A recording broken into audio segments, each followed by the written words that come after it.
Después de escuchar un ruido proveniente del cuarto del fondo, la esposa abre la puerta, y lo que encuentra la deja en shock. Me llamo Isabela, tengo 37 años y vivo en las afueras de Guadalajara con David, mi esposo. Llevamos más de una década juntos. Él es contador, trabaja en una oficina de tamaño medio en el centro, y se enorgullece de ser ese tipo de hombre confiable, de los que nadie sospecha nada. Y quizás, por mucho tiempo, yo tampoco sospeché. Nuestra vida es estable. No peleamos, no alzamos la voz, no damos portazos. Hablamos lo necesario, compartimos las tareas, hacemos lo que se espera de una pareja que ya superó la fase de los descubrimientos. Él tiene sus horarios. Yo tengo los míos. Y en medio de todo eso, la casa sigue igual que siempre, organizada, predecible, sin sorpresas. Trabajo como gerente administrativa en una empresa de logística, y paso buena parte de mis días resolviendo lo que otros desordenan. Es un cargo que exige control, enfoque, paciencia. Y cuando llego a casa, lo único que quiero es desconectar. Pero ha sido difícil. No es que haya algo mal. Es más simple y más difícil que eso. Es la sensación de estar detenida en el tiempo. Como si los días pasaran a mi lado y yo solo estuviera allí, funcionando. Empecé a sentir eso hace algunos meses, después de que una compañera del trabajo renunció para abrir su propio negocio. Llega un momento en que una necesita elegirse a sí misma, dijo. Y eso se me quedó en la cabeza, como una astilla. Desde entonces, empecé a prestarme más atención. A cómo me levanto. A cómo hablo. A cómo reacciono. No me gustó mucho lo que vi. Empecé a notar mis propios gestos automáticos. La forma en que respondo todo bien incluso cuando no lo está. La manera en que sonrío con cortesía sin realmente estar feliz. Es como si me hubiera aprendido un papel de memoria y ya no supiera dónde termina el personaje. David no parece notarlo. Pero tampoco ha sido nunca de hacer muchas preguntas. Él es del tipo práctico. Si la luz funciona, la cuenta está pagada, el coche tiene gasolina, entonces todo está bien. Solo que hay una parte de mí que no entra en esa cuenta. Una parte que él no ve. O prefiere no ver. El otro día, mientras cenábamos, le pregunté si todavía tenía ganas de hacer algo nuevo.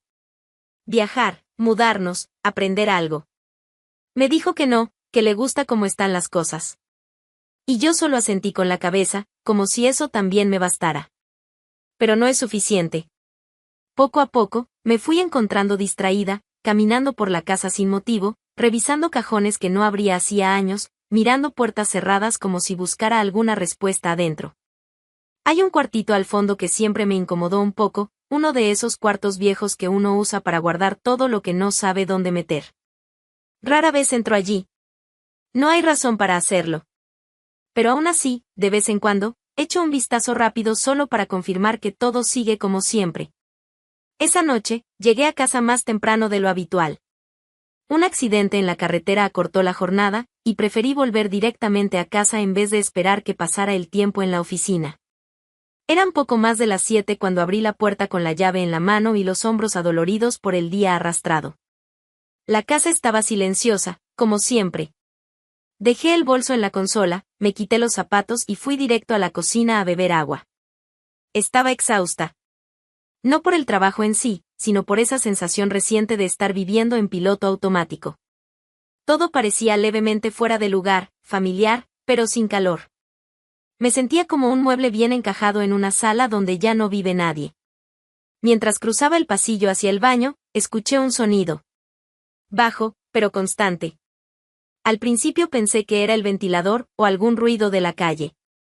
Pero cuando me detuve a prestar atención, me di cuenta de que era un ronquido real, profundo, de esos que solo ocurren cuando alguien duerme profundamente. Fruncí el ceño. El sonido venía del fondo del pasillo. Y la única puerta allí era el cuartito.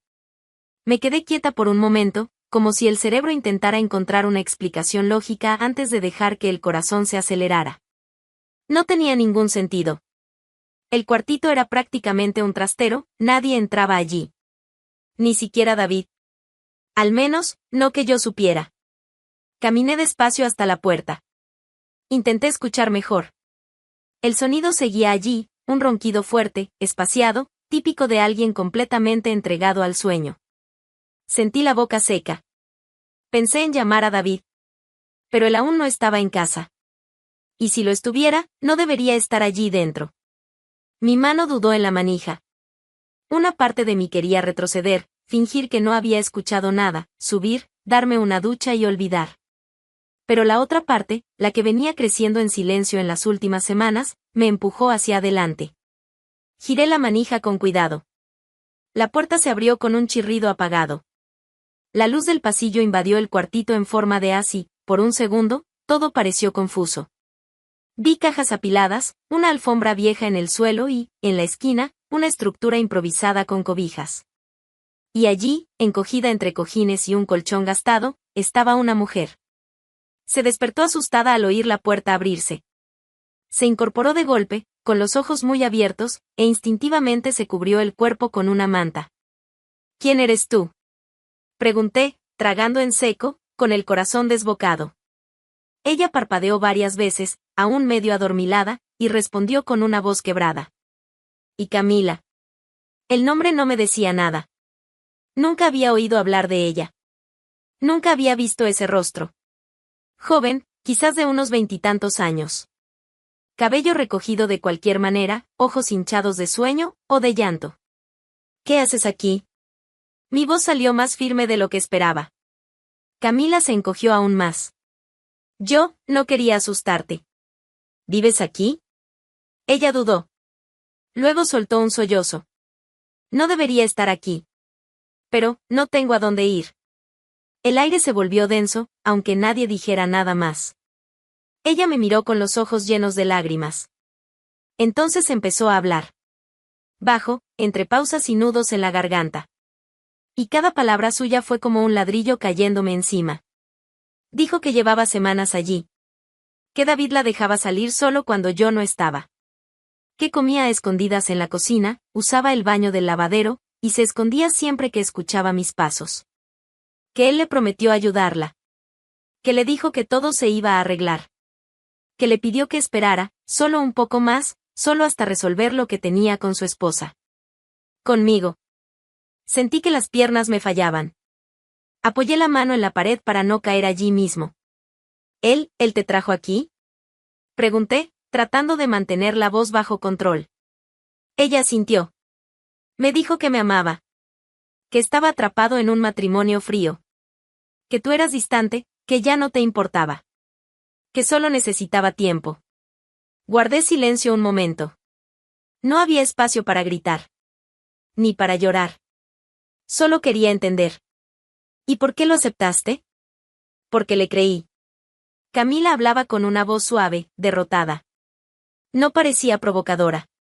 No parecía orgullosa. Solo, rota. Miré alrededor del cuartito.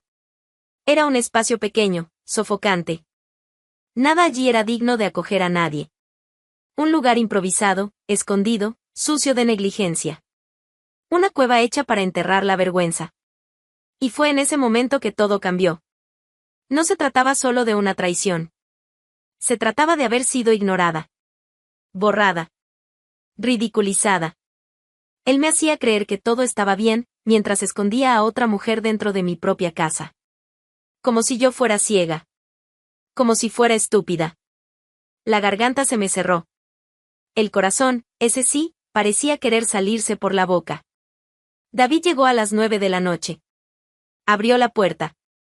Yo estaba de pie en medio de la sala, esperándolo. Llegó con su postura de siempre, camisa ligeramente arrugada, rostro cansado, sin apuro. Cuando me vio allí, parada, con los brazos cruzados y la mirada fija en él, vaciló un segundo. No sonrió. No preguntó nada. Lo sabía.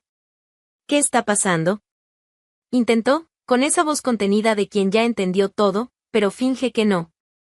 Detrás de mí, Camila salió del pasillo.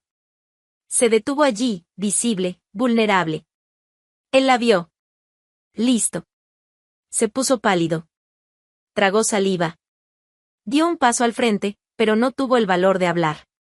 Tuviste el coraje, fue lo único que pude decir de inmediato. Tuviste el coraje de esconder a una mujer dentro de mi casa. No respondió. Me miró como un animal acorralado. Ese aire de hombre equilibrado, educado, confiable, desapareció. Delante de mí, solo quedaba un mentiroso patético. ¿Cuánto tiempo? Pregunté. Silencio. Responde, David. ¿Cuánto tiempo? Poco más de un mes, murmuró.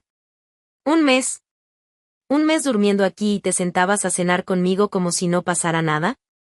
Abrió la boca, intentó armar una justificación, pero solo salió un lamento débil. Yo no quería lastimar a nadie. Ah, ¿entonces pensaste que era mejor esconder a una amante en el cuartito del fondo? ¿Eso fue? ¿Mejor que herirme? ¿No fue así? Entonces, ¿cómo fue? Avancé un paso. Explícame. Vamos. Explica. Porque estoy aquí, frente a ustedes dos, y quiero oír de tu boca cómo surgió esta idea genial. Desvió la mirada, se pasó la mano por el cabello como si eso le diera tiempo. Intentó alcanzarme con la voz más suave que jamás había usado. Estaba confundido, Isa. No sé, las cosas entre nosotros se enfriaron. Siempre estás ocupada. La casa se volvió distante. Conocí a Camila y, pasó. No pude detenerme. ¿No pudiste o no quisiste? Intenté terminar, intenté alejarme de ella. Pero yo, tuve miedo. ¿Miedo? Solté una carcajada amarga. No tuviste miedo de engañarme, no tuviste miedo de encerrarla como a un perro, no tuviste miedo de acostarte conmigo sabiendo que ella estaba ahí, a pocos metros. Pero sí tuviste miedo de decirme la verdad. Iba a contártelo. ¿Ibas? ¿Cuándo, David? ¿Cuando abriera la puerta y encontrara a un niño con tu apellido? Bajó la cabeza. No porque estuviera arrepentido, sino porque ya no sabía cómo defenderse. ¿Sabes lo que es esto? Continué. Esto no es adulterio. Esto es cobardía. Esto es asqueroso. Miró a Camila. Ella no dijo una palabra. Solo mantenía los ojos en el suelo, como alguien que recién ahora entendía lo que le habían hecho. No la traté mal, Isa. Intenté cuidarla. ¿Yo? ¿Cuidarla? La escondiste como un problema. Como algo sucio. Usaste a esa chica del mismo modo que me usaste a mí.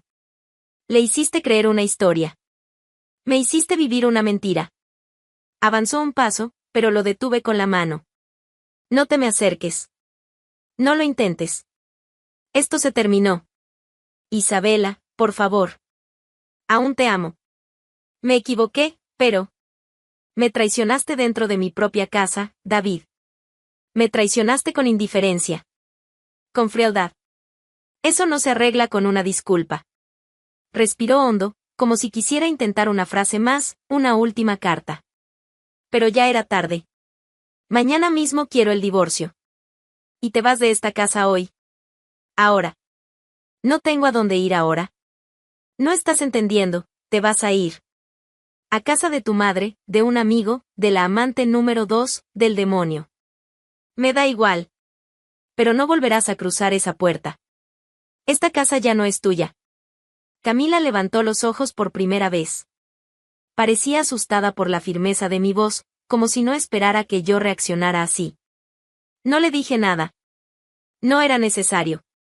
Entendió que esa conversación no era sobre ella. David dudó. Por un instante, pensé que iba a derrumbarse en el sofá o rogar algo. Pero no. Solo tomó las llaves, me miró por última vez, y se fue. Cerré la puerta detrás de él. Sin gritar. Sin temblar. Di 2 pasos hacia atrás. Respiré hondo. Camila se quedó quieta, sin saber si debía decir algo. Me volví hacia ella, la miré de frente, y le dije. Puedes quedarte en el cuarto esta noche. Mañana hablamos. Asintió en silencio y volvió al fondo. Me quedé sola en la sala. Un silencio seco, real. Pero por primera vez, lo sabía, ese silencio era mío. Camila estaba en la sala cuando bajé, sentada en el sofá con una mochila pequeña a sus pies. Ya no lloraba, pero tampoco mostraba nada. Solo me miró como quien espera el veredicto de un juez. ¿Él te mandó algún mensaje? Pregunté, yendo directo a la cocina. No. Mejor. Preparé café, serví una taza para mí y otra para ella, sin preguntar. La aceptó en silencio. El amargo del líquido pareció molestarle, pero no se quejó. Nos quedamos así por unos minutos. Dos desconocidas que compartieron el mismo techo sin saberlo. La tensión seguía ahí, viva, flotando entre palabras que no salían. Pero ahora era diferente. Ya no había un hombre entre nosotras. ¿Hasta cuándo vas a quedarte aquí?, pregunté. Ella se encogió en el sofá. No lo sé. No te vas a quedar. Camila asintió, aceptando demasiado rápido, como si estuviera lista para ser echada en cualquier momento. ¿Puedo tomar un autobús? Sí. ¿Sola, con lo que tienes en esa mochila? No respondió. ¿Qué hacías antes de conocer a David? Atendía en la caja de un supermercado. En Albacete. Él me ofreció una oportunidad para estudiar aquí. Dijo que podía pagarme un curso, que me ayudaría a conseguir algo mejor. Y te metió en un depósito lleno de basura vieja. Bajó la cabeza. Me decía que era solo hasta resolver su vida contigo. Eso es lo que dicen los hombres cobardes cuando quieren tener dos cosas al mismo tiempo. Camila no respondió. Solo escuchó. Y por primera vez, tuve la sensación de que también estaba enojada. Tal vez no conmigo. Ni solo con él. Sino con ella misma. Por haber creído. Por haber aceptado tan poco. ¿Quieres salir de esto?, le pregunté, mirándola fijo. Ella me miró sorprendida, como si no esperara esa pregunta viniendo de mí. Sí. Conozco una empresa en Mérida. Tienen una vacante que no exige experiencia, pero sí alguien confiable. Es algo sencillo, pero es un comienzo.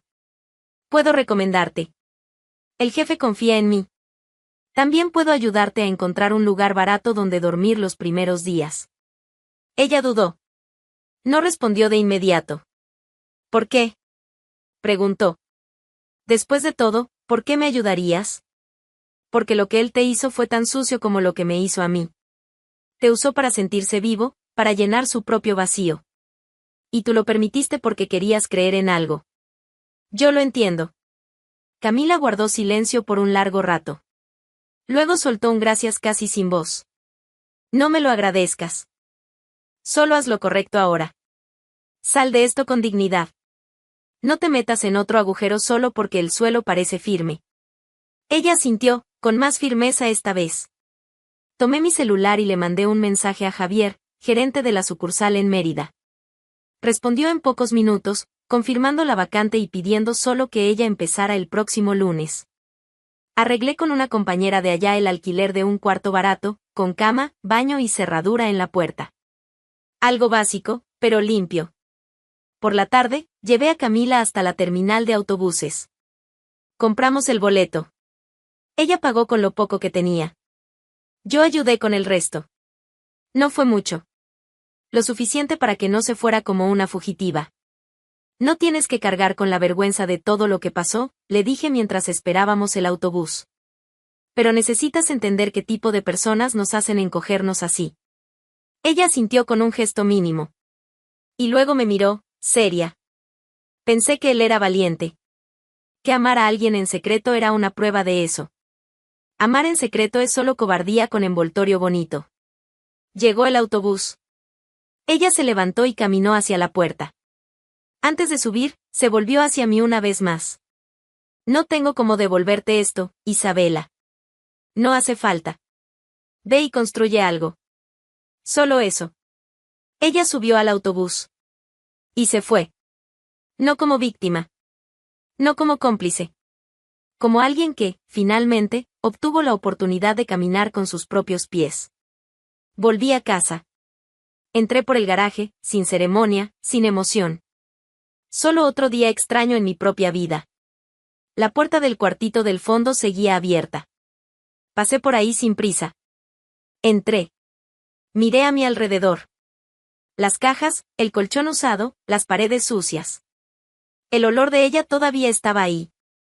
El recuerdo de todo también. Pero por primera vez, no sentí rabia. Ni lástima. Sentí impulso. Cerré la puerta. Fui a la cocina. Abrí un cuaderno. Empecé a escribir lo que necesitaba cambiar.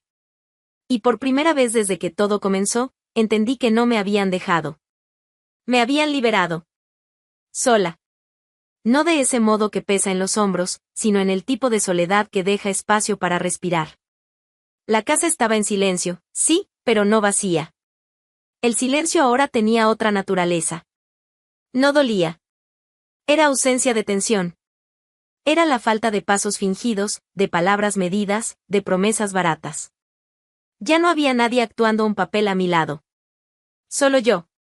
Y eso, por primera vez en mucho tiempo, parecía suficiente. En los primeros días tras la partida de Camila, no hice grandes cambios. Seguí despertando a la misma hora, yendo al trabajo, volviendo, manteniendo las cosas funcionando. Pero algo dentro de mí ya era distinto. Como si finalmente me hubiera quitado una piedra del zapato que me molestaba desde hacía tanto que ya formaba parte de mi andar. Una tarde, al pasar por el pasillo del fondo, me detuve frente a la puerta del cuartito. La misma. La que ocultaba lo que no veía. La que guardaba el silencio mentiroso de David. La que albergó toda una historia sin que yo supiera. La abrí. La luz de la ventana lateral entraba con dificultad, pero lo suficiente para revelar lo que quedaba: colchón doblado, mantas tiradas en un rincón, algunas cajas abiertas y mucho polvo. El olor seguía ahí, apagado, desgastado, como el rastro de una vida improvisada que ya no existía. Entré. Cerré la puerta tras de mí. Miré a mi alrededor con atención. No como quien revive un trauma, sino como quien elige enfrentar lo que fue. Esa tarde decidí que ese cuarto ya no sería un símbolo de vergüenza. Ni de traición. Ni de suciedad emocional. Si ese lugar albergó la mentira, también iba a albergar mi nuevo comienzo. El sábado, arrastré todo hacia afuera. Tiré a la basura los restos de lo que David quiso esconder. Guardé solo lo que era mío. Tomé medidas. Hice bocetos. Y planeé. Me gustaba coser. Lo había dejado porque la vida se puso difícil, porque no había tiempo, porque a David le parecía lindito pero siempre torcía el gesto cuando esparcía telas por la casa. Ahora ya no había nadie para quejarse. Compré una mesa nueva, llevé mi máquina al cuarto. Instalé una repisa. Separé cajas de botones, hilos, retazos antiguos. Con cada pieza organizada, sentía que reconstruía una parte mía que había quedado olvidada. Como si la Isabela que elegía estampados y probaba moldes estuviera volviendo, sin pedir permiso. Pinté la pared de blanco. No ese blanco de hospital, sino un tono limpio, fresco, que me daba sensación de renacer. Coloqué una lámpara articulada en la mesa. Dejé una silla cómoda. Esparcí telas coloridas sobre la estantería y fijé un corcho donde empecé a prender ideas, fotos, garabatos. Ese espacio, el mismo que fue usado para engañarme, ahora tenía propósito. No como venganza, sino como reconstrucción. No sentí rabia mientras lo hacía. Ni tristeza. Sentí determinación. Los días pasaron rápido. Y extrañamente bien. Me encontré ocupada con las manos, pero ligera por dentro. Era como si con cada costura también cerrara los bordes abiertos de todo lo que me faltó durante años. Empecé haciendo piezas pequeñas. Bolsos. Neceseres. Probé hacer fundas de cojín, delantales. Tomé fotos. Creé una cuenta en un perfil antiguo que tenía olvidado y empecé a publicar ahí, discretamente. Sin grandes planes. Sin ansiedad. Un día, recibí el primer mensaje con un pedido. Una chica de Zaragoza, interesada en uno de los bolsos que publiqué. Al día siguiente, un encargo pequeño. Era algo modesto, casi simbólico, pero tenía sabor a comienzo. Volví a usar ropa que tenía guardada. Arreglé una falda. Corté el bajo de una blusa vieja. Empecé a salir los domingos sola, sin avisar a nadie, sin depender de compañía. Nada radical. Solo libertad sencilla. La casa, poco a poco, se fue transformando. Las paredes parecían respirar. El sofá, antes tan marcado por silencios forzados, ahora era mi lugar favorito de descanso. Las fotos viejas, que quité del mueble del pasillo, fueron reemplazadas por cuadros nuevos que yo misma elegí. El armario se volvió más liviano. Saqué todo lo que me recordaba a David. Lo doné, lo tiré, lo dejé ir. Hasta los cubiertos de él se fueron. En esa casa donde alguien intentó borrarme, ahora yo ocupaba todo. Todos los espacios. Todos los rincones. Pero lo que más orgullo me dio fue ese cuartito. Mi estudio. Ya no cargaba el olor de ella. Ni la sombra de él. Cargaba el sonido de la máquina encendida. El clic de las tijeras. El trazo del lápiz sobre la tela. Y, sobre todo, cargaba el sonido de mi decisión de quedarme. Yo elegí quedarme. Pero no para mantener lo que era antes. Me quedé para transformar. David no volvió a aparecer. No llamó. No buscó. Tampoco se atrevió a impugnar el divorcio. Dejó que todo lo resolvieran los abogados, firmó donde le indicaron y desapareció.